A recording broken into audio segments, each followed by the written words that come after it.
Supreme court में बहुत सारी याचिकाएं हैं जिसमें मांग की गई है कि जो रोहिंग्या हैं या बांग्लादेश से जो लोग आए हैं उनको मूलभूत सुविधा दी जाए।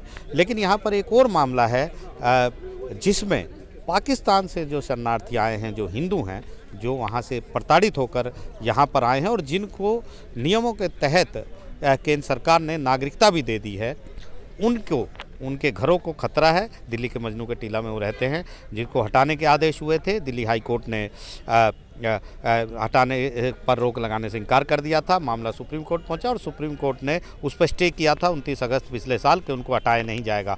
और अब एक बड़ी टिप्पणी यहाँ पर सुप्रीम कोर्ट से आई है। विष्णु शंकर जैन, जो इन 250 जो शरणार्थी हैं, हिंदू शरणार्थी पाकिस्तान के, उनके वकील हैं, उन्होंने इस मामले को रखा है। विष्णु, आज क्या सुप्रीम कोर्ट ने बड़ी टिप्पणी की है जिससे राहत मिलती हुई नजर आ रही है? ये करीब मजनू टीला में 250 परिवार, मतलब करीब 1000 लोग के करीब यहाँ पे इस समय रह रहे हैं।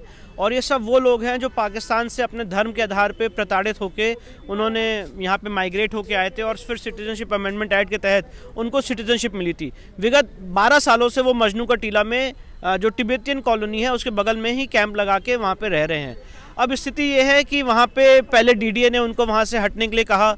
मामला दिल्ली हाई कोर्ट पहुंचा। दिल्ली हाई कोर्ट ने काफ़ी दिन तक इस मामले को मॉनिटर किया। Ministry of housing and urban development DDA से नोटिस जारी करके उनके जवाब मांगे, उसको कोऑर्डिनेट करने की कोशिश की और अल्टीमेटली दिल्ली हाई कोर्ट ने कहा कि ब्यूरोक्रेसी लैब्स की वजह से जो एक रेड टेपिज्म है उसकी वजह से हम इस मामले को नहीं सुलझा पाए और पॉलिसी डिसीजन है, हम सरकार को पॉलिसी डिसीजन करने के लिए फोर्स नहीं कर सकते हैं और अल्टीमेटली हमारी रिट याचिका खारिज कर दी। उस आदेश के खिलाफ हम सुप्रीम कोर्ट आए थे और सुप्रीम कोर्ट ने इस मामले में जो डीडीए का नोटिस था जिसमें कहा गया था कि आप लोग यहाँ से हट जाइए, उसको स्टे किया सुप्रीम कोर्ट ने। और फिर उसके बाद सुप्रीम कोर्ट ने इस मामले को मॉनिटर करना शुरू किया और सुप्रीम कोर्ट ने स्पष्ट रूप से अपने आदेश में कहा कि जब आपने इनको नागरिकता दे दी है तो आप इनको रहने का अधिकार क्यों नहीं देंगे। और आज सुप्रीम कोर्ट ने यही बात केंद्र सरकार से पूछी और 4 हफ्ते का समय दिया है केंद्र सरकार को और ये कहा केंद्र सरकार से कि आप इस मामले को हाईएस्ट लेवल तक इसको डेलिब्रेट करिए कि जब आप इनको नागरिकता दे चुके हैं तो आपको इनको कहीं ना कहीं एकोमोडेट या रिहेबिलिटेट करना पड़ेगा।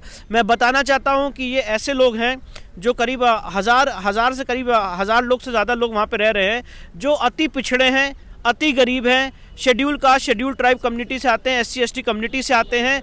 और सबसे बड़ी बात यह है कि इनके पास कोई लाइवलीहुड नहीं है, बद से बदतर एक जीवन बसर वहाँ पे वो कर रहे हैं और इसलिए ये बहुत ही एक ह्यूमन अप्रोच यहाँ पे अडॉप्ट करनी बहुत ज़रूरी है। तो आप हम सुन रहे थे चर्चा, आप एक बात कर रहे थे कि पासपोर्ट बनवाने के भी पैसे इनके पास, किस तरह का? जी बिल्कुल, मैं स्वयं उस मजनू टीला के कैंप में गया हूँ, इन लोगों से रूबरू हुआ हूँ, इनसे मिला हूँ और ये लोग ऐसा जीवन व्यतीत कर रहे हैं कि अगर सरकार ने इनको नागरिकता दी है तो नागरिकता देने के बाद पासपोर्ट लेने के लिए करीब 5000 रुपये पासपोर्ट की फ़ीस देनी पड़ती। इनके पास वो तक पैसे नहीं है कि ये 5000 रुपये पासपोर्ट की फ़ीस दे सके। इनके पास ये तक पैसे नहीं है कि बिजली का बिल चुका सके। इनके पास ये तक की व्यवस्था नहीं है कि ये अपना जो रोज़ का जीवन यापन है वो कर सकें। तो बहुत ही बुरी स्थिति में हमारे ही देश में रह रहे हैं और जो अपने धर्म के आधार पर प्रताड़ित होकर पाकिस्तान से यहाँ पे आए हैं, तो इसलिए आज उनको वहाँ से निकाला जाए, हटाया जाए बिना कोई रिहेबिलिटेशन पॉलिसी के। आपने बहुत अच्छी बात कही यहाँ पे कि जिस तरह से रोहिंग्या के लिए यहाँ पे रिहेबिलिटेशन स्कीम बनी। अभी हम जानते हैं हल्द्वानी की घटना हुई जहाँ पे rehabilitation scheme supreme court monitor कर रही है। एक और केस आया रेलवे प्लेटफॉर्म से संबंधित, रेलवे स्टेशन से संबंधित, जहाँ पे सुप्रीम कोर्ट ने PM आवास योजना के तहत उनको घर दिए। वो आदेश भी हमारे पास हैं। तो मेरा सवाल ये है, हम लोग ने यही एक बात कहने की कोशिश कर रहे हैं कि इन लोगों को जब नागरिकता मिल चुकी है और पूरी पॉलिसी है सिटीजनशिप अमेंडमेंट एक्ट के तहत, तो इनको ऑल्टरनेटिव एकोमोडेशन क्यों नहीं मिलना चाहिए। तो अभी अगला कदम क्या होगा सुप्रीम कोर्ट में? अब सुप्रीम कोर्ट ने केंद्र सरकार को आज 4 हफ्ते का समय दिया है और कहा है कि आप इसको हाईएस्ट लेवल तक इसको डेलिब्रेट करिए। और साथ ही साथ सुप्रीम कोर्ट ने ये भी कहा है कि इनको कहीं ना कहीं आपको एकोमोडेट करना पड़ेगा, रिहेबिलिटेट करना पड़ेगा। तो हमें पूरी उम्मीद है कि इन से 1000 लोगों को कहीं ना कहीं एकोमोडेशन मिलेगा, रिहेबिलिटेशन मिलेगा। और इस तरह से बाकी जगहों पे भी जो पाकिस्तानी हिंदू आज बद से बदतर, कहाँ हैं ऐसे लोग? राजस्थान के बॉर्डर पे हैं भारी मात्रा में, पंजाब हरियाणा के बॉर्डर पे हैं, गुजरात के बॉर्डर पे हैं, दिल्ली में अलग अलग पॉकेट्स में हैं जो बहुत ही बुरी स्थिति में रह रहे हैं। मैं बताना चाहता हूँ आंकड़े करीब 1 करोड़ लोगों के हैं। 1 करोड़ लोग ऐसे हैं जो पाकिस्तान से माइग्रेट होकर भारत आए हैं और बहुत ही बुरी स्थिति आज वो हम ये जानना चाह रहे हैं आम दर्शकों के लिए कि रोहिंग्या जिस तरीके से आए हैं उस पर खूब सारी हियरिंग यहाँ पर चलती, कई सालों से चल रही, उनके मामले से ये मामला कैसे अलग है?